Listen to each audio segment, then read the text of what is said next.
आप देख रहे हैं अल्फा डिफेंस हिंदी में आपका स्वागत है। आज के इस वीडियो में हम लोग बात करेंगे टॉप 5 डिफेंस अपडेट्स के बारे में।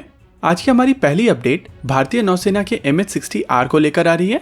लेटेस्ट अपडेट के हिसाब से भारतीय नौसेना की रिक्वायरमेंट के लिए बनाए जाने वाले MH-60R यानी कि रोमियो हेलीकॉप्टर की पहली यूनिट ने अपनी पहली उड़ान भर ली है। साल 2020 में यूनाइटेड स्टेट्स ऑफ अमेरिका और भारत के बीच में 24 यूनिट्स यानी कि 24 हेलीकॉप्टर्स को लेकर एक गवर्नमेंट टू गवर्नमेंट डील हुई थी।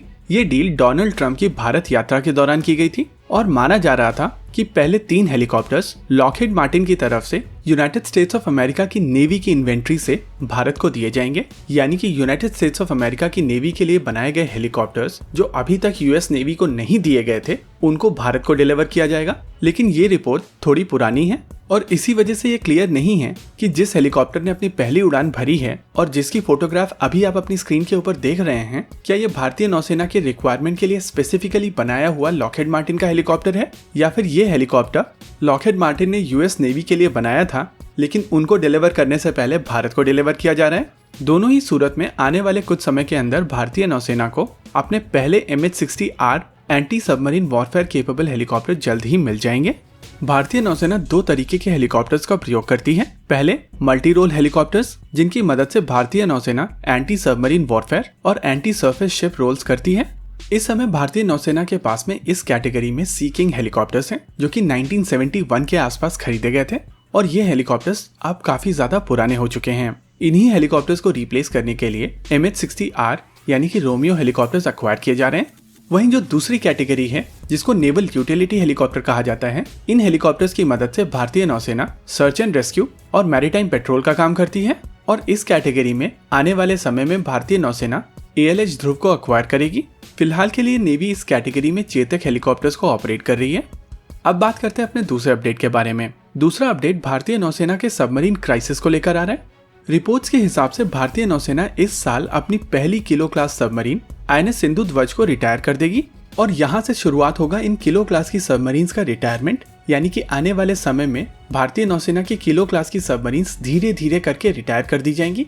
इस समय भारतीय नौसेना 8 किलो क्लास की सबमरीन्स को ऑपरेट कर रही है।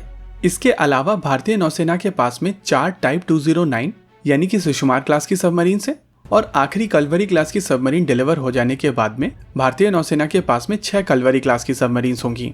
ये टोटल सबमरीन्स मिलाकर 18 सबमरीन्स होती हैं, यानी कि 18 यूनिट्स, और भारतीय नौसेना की रिक्वायरमेंट 24 यूनिट्स की है, यानी कि 24 सबमरीन्स की।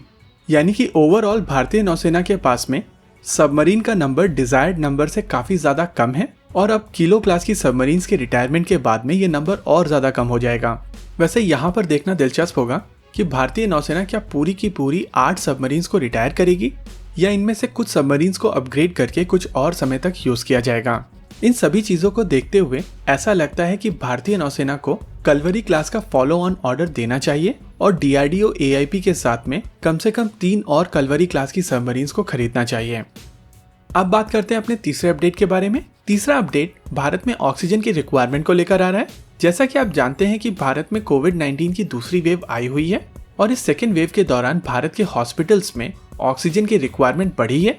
कई जगहों पर ऑक्सीजन की कमी को भी रिपोर्ट किया गया है और इसी कमी को दूर करने के लिए आने वाले समय में भारत का अपना लाइट कॉम्बैट एयरक्राफ्ट तेजस भारत को ऑक्सीजन डिलीवर करेगा।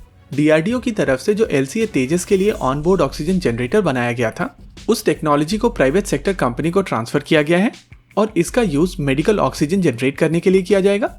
ये जो सिविलियन यूज में ऑक्सीजन जनरेशन प्लांट बनेंगे वो 1 मिनट में 1000 लीटर ऑक्सीजन जनरेट करने की क्षमता रखेंगे। DRDO की तरफ से ये technology already private sector company को दे दी गई है। इनफैक्ट उत्तर प्रदेश की गवर्नमेंट की तरफ से 5 ऐसे प्लांट्स का ऑर्डर भी इस प्राइवेट सेक्टर कंपनी को दे दिया गया है और आने वाले कुछ ही दिनों में ये प्लांट बनकर तैयार हो जाएंगे और भारत में ये जो ऑक्सीजन की कमी चल रही है उसको बहुत ही जल्द एड्रेस कर लिया जाएगा। अब बात करते हैं अपने चौथे अपडेट के बारे में। चौथा अपडेट रफाल फाइटर जेट्स को लेकर आ रहा है। भारतीय वायुसेना के प्रमुख RKS भदौरिया इस समय फ्रांस में हैं और उनकी प्रेजेंस में भारतीय वायुसेना के 4 रफाल फाइटर जेट्स ने आज फ्रांस से टेक ऑफ किया है। ये 4 के 4 फाइटर जेट भारत में अंबाला एयरबेस पर आएंगे और इन फाइटर जेट्स को भारतीय वायुसेना की स्क्वाड्रन नंबर 17 यानी कि गोल्डन एरोज में इंडक्ट किया जाएगा। पहले माना जा रहा था कि भारतीय वायुसेना को इस लॉट में 6 रफाल फाइटर जेट्स मिलेंगे, लेकिन इस समय भारतीय वायुसेना को केवल 4 ही फाइटर जेट मिले हैं और बाकी फाइटर्स आने वाले लॉट में मिलेंगे। अब बात कर लेते हैं अपने 5वें अपडेट के बारे में। आज का हमारा 5वां अपडेट वर्टिकल लॉन्च अस्त्रा को लेकर आ रहा है। डीआरडीओ की तरफ से वर्टिकल लॉन्च अस्त्रा के टेस्ट को लेकर तैयारियां शुरू कर दी गई हैं। ये टेस्ट इस मिसाइल का दूसरा टेस्ट होगा। इससे पहले इसी साल फरवरी में इस मिसाइल का पहला सफल परीक्षण किया गया था और अब इस दूसरे टेस्ट को लेकर टेस्ट मिसाइल्स का फैब्रिकेशन शुरू कर दिया गया है, यानी कि जल्द ही इस मिसाइल का दूसरा टेस्ट भी किया जा सकता है।